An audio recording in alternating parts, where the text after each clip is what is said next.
preview of 2018. Okay, maybe third, but first actual video people subscribed for. If you follow me on Twitter, you would know that I'm currently up at college to study animation in order to 1, make my animations way better, and 2, because YouTube won't last forever and I need a way in which I can potentially get a job once YouTube dies so I won't be homeless living on the streets. Major studios hire from BYU from time to time, so who knows, maybe I'll be working in the industry in the future. I also need to actually learn how to use animation programs instead of opting to paint tool Psy, but who has the time for that? I'm a creature of habit. I'm not ashamed. I'll talk about animation school in a different video, but basically the 2 things I've learned this semester are 1. What? Stop drawing anime. Yeah, ain't nobody gonna look at that. Yeah, just stop. And 2, all the lectures about how to do well in art and animation usually boil down to get good. To which I usually respond, and we're back with the news. Apartments. Since I'm out of state, I needed to find a new place to stay in. I'm pretty used to sharing rooms with other people. At one point in my life, I slept in the same room with 3 other sisters. As long as my roommates treat me nice, we're not gonna have a problem. However, last time I was up at BYU, I had some very toxic roommates.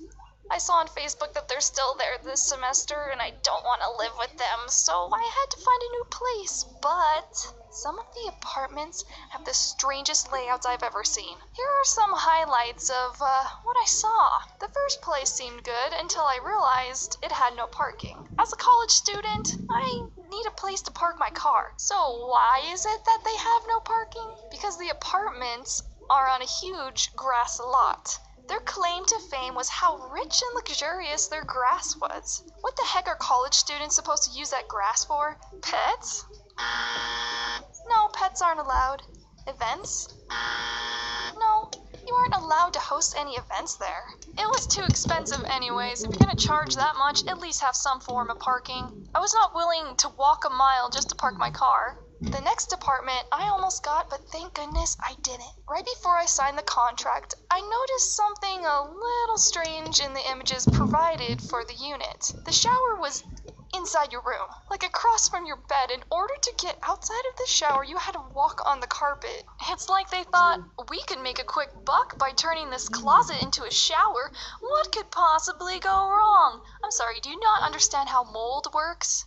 After a while, that wet spot on the carpet will start to stink, so I had to get out of that contract immediately. You thought closet shower was bad? Get a load of this. The next apartment had a legit portal to Narnia. The shower was in between the walls.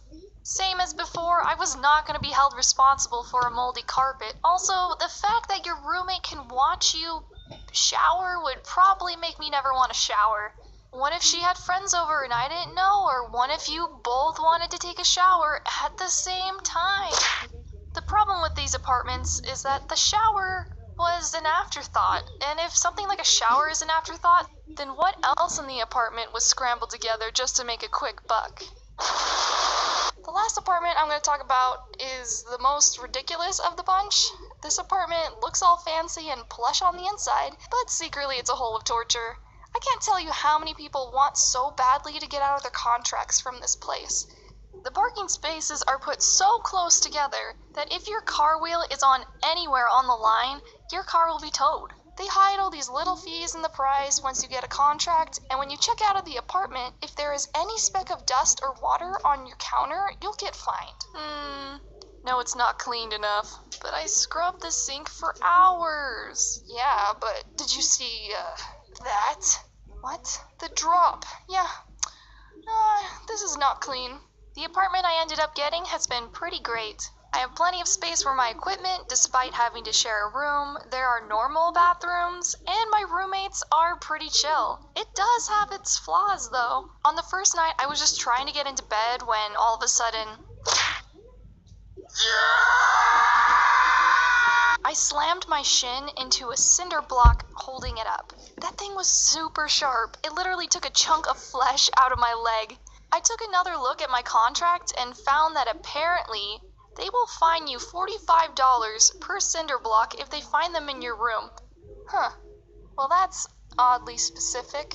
Now let's see how many I have. 1, 2, 3. Really, 8? Apparently the girl before me didn't even have a bed frame when she got into the room, so she was the one that put them there. I asked the managers for a bed frame and they sent me one, but at this point, I'm too lazy to put it up.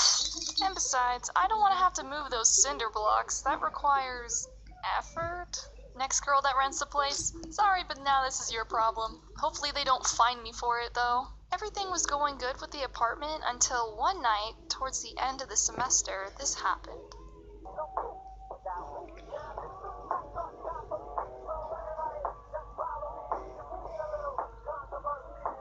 Hey! What's up? Do you hear that? Oh no. Oh, you've gotta be kidding me! Where's the leak even coming from? What do we do? We've gotta make it stop. I don't know. Try one of the levers?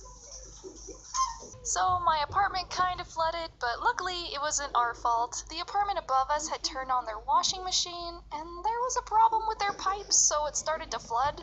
Somehow no one heard the massive wave of water filling up their floor. The pipe system for this building was made before there was a written code to follow, so when the plumbers came over, they had a hard time navigating where the leak was, but luckily it got taken care of. I only have one other problem with this apartment, and it has nothing to do with the place itself. I don't get much sleep at night, mainly because at 2 a.m. this is what I hear.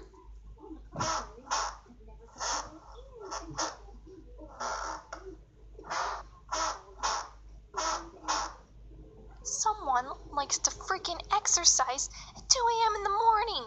Of all the times you could do it, could you not do it at 2? I am a freaking light sleeper, and it's really... At least that's what I thought until recently it sounds more like...